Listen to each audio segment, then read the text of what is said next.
Ce monsieur que vous voyez là, ce monsieur, il s'appelle Donald Trump. Ce qu'il fait là, il fait trembler Washington. Il fait trembler les newcons. Il fait trembler l'institution corrompue à Washington.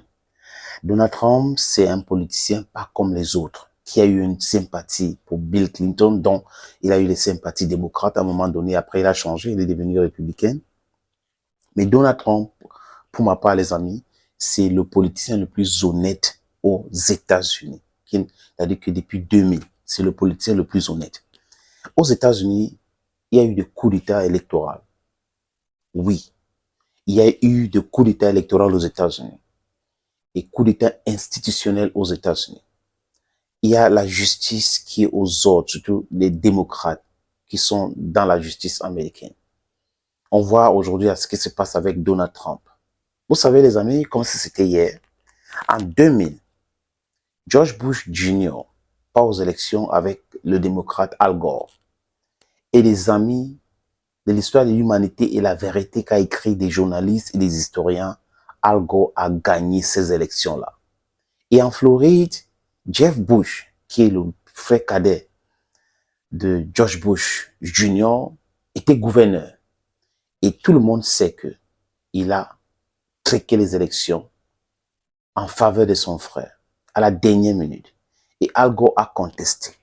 Et tout le monde sait que Al Gore avait gagné ces élections, mais ces élections avaient été arrachées et données à George Bush. Et quelques mois après, vous avez eu les attentats du 11 septembre.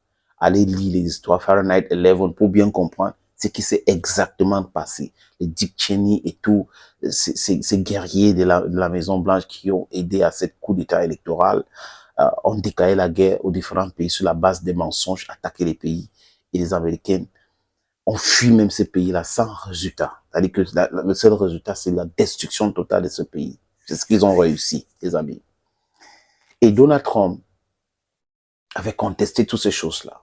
Après George Bush Jr., on a eu Barack Hussein Obama qui est arrivé au pouvoir. Les gens ont pensé que c'était l'innovation et autres, alors que c'était du laisse-bouffe. C'était de l'escroquerie politique. Et en 2016, élection présidentielle, vous avez vu vous-même, ils ont misé sur Hillary Clinton après la destruction de la Libye et que personne n'a jamais jugé ces gens-là jusqu'à aujourd'hui. Et quand on vous parle de la charte, de l'impérialisme, des accords coloniaux, certaines personnes pensent que c'est la blague. Ces gens ont créé les instruments pour juger les autres et pas eux. Donc, tout est permis. Ils vont vous parler des droits internationaux, les règles établies par qui? Par eux. Donc, pour vous, je vais dire les autres pays du monde, ça n'existe pas. C'est pour cette raison que moi, j'applaudis la création de BRICS, l'existence du BRICS. Il faut un monde multipolaire pour essayer d'équilibrer tous ces déséquilibres-là, ces injustices-là. C'est important pour nous, pour vous, pour tout le monde, chers amis, chers camarades, chers peuples africains. Maintenant, j'ai dit ceci, les amis. Donald Trump part aux élections.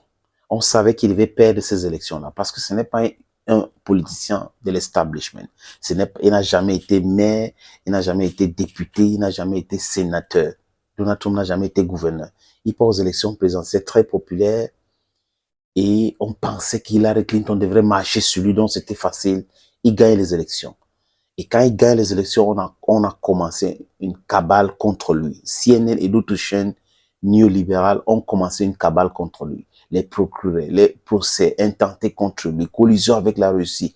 Tout son mandat a été trophée des procès illégaux, illégitimes, inéquitables. Il y a même eu une tentative d'impeachment qui n'a jamais marché, les amis.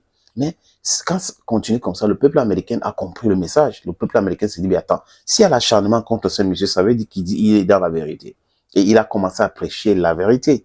Et la élection présidentielle en 2020 aux États-Unis. Vous avez vu vous-même, les amis.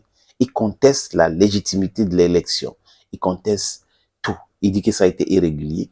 Et un juge trouve qu'il ne devrait pas contester les élections. Ça veut dire que les gens qui prêchent la démocratie, qui prêchent la libre expression, ils demandent à quelqu'un de ne pas réfléchir comme il veut, mais réfléchir comme l'establishment voudrait. Les amis, Donald Trump passe, procès par là, procès par-ci, mais il continue à devenir très populaire.